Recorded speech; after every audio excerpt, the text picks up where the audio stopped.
자, 이처럼 기업들이 투자를 꺼리면서 우리 경제의 성장 엔진이 꺼져가고 있다는 지적이 나옵니다. 결국 저성장 국면에서 빠져나오기 위해선 기업들의 투자가 활성화돼야 하는 건데요. 어떻게 해야 할까요? 이 내용 이한승 기자와 자세히 짚어보겠습니다. 자, 이 기자. 네. 앞서 리포트에서 본 것처럼 기업들이 이제 투자를 꺼리고 있는 분위기인데, 그렇죠. 이거 지표도 좋지 않다면서요? 네, 한국은행에 따르면요, 올해 2분기 건설 투자와 또 설비 투자, R&D 투자가 모두 감소했는데요.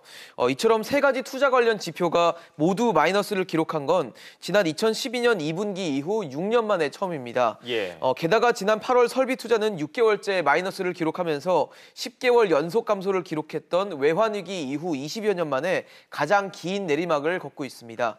그만큼 이 경기 전망이 불투명하고 이 대내외적인 불확실성이 큰 데다가 이 최저임금 인상과 근로시간 단축 등으로 인해서 이 기업들의 부담이 늘어날 수 있는 상황이기 때문에 기업들이 선뜻 지갑을 열지 않고 있는 것으로 보입니다. 네, 기업이 지갑을 열 수 있도록 정부도 뭔가 해야 되지 않을까요? 맞습니다. 그래서 정부도 최저임금 인상 영향에 대한 실태 조사에 착수했고요.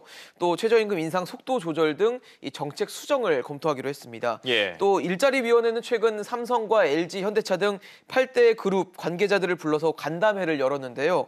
지난해에도 주요 기업들을 상대로 이 채용개혁 계획 제출을 요구했다가 여론의 문매를 맞은 적이 있는 만큼 이번에 간담회를 연 것도 기업을 압박하기 위한 건 아니냐, 이런 지적이 있었는데 일자리위원회는 애로를 듣기 위한 자리였을 뿐 이 투자를 압박하는 자리는 아니었다고 해명했습니다. 네, 이 기자, 투자라는 게 사실 억지로 해서는 안 되지 않습니까? 그쵸. 투자를 좀 독려하기 위한 방안이 어떤 게 있을까요? 일단 첫 번째로 꼽을 수 있는 것 중에 하나가 규제 완화인데요. 규제 예. 완화는 필수적이지만 이 어설픈 규제 완화는 독이 될 수 있다는 지적이 나오고 있습니다.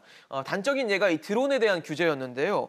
비행 허가 절차에 며칠씩 걸리는 등 불편이 있고 또 현재 규제 수준으로는 장거리 비행 드론 개발이 힘들어서 이 규제가 완화됐음에도 이 기업들이 섣불리 뛰어들지 못하고 있는 문제가 있습니다.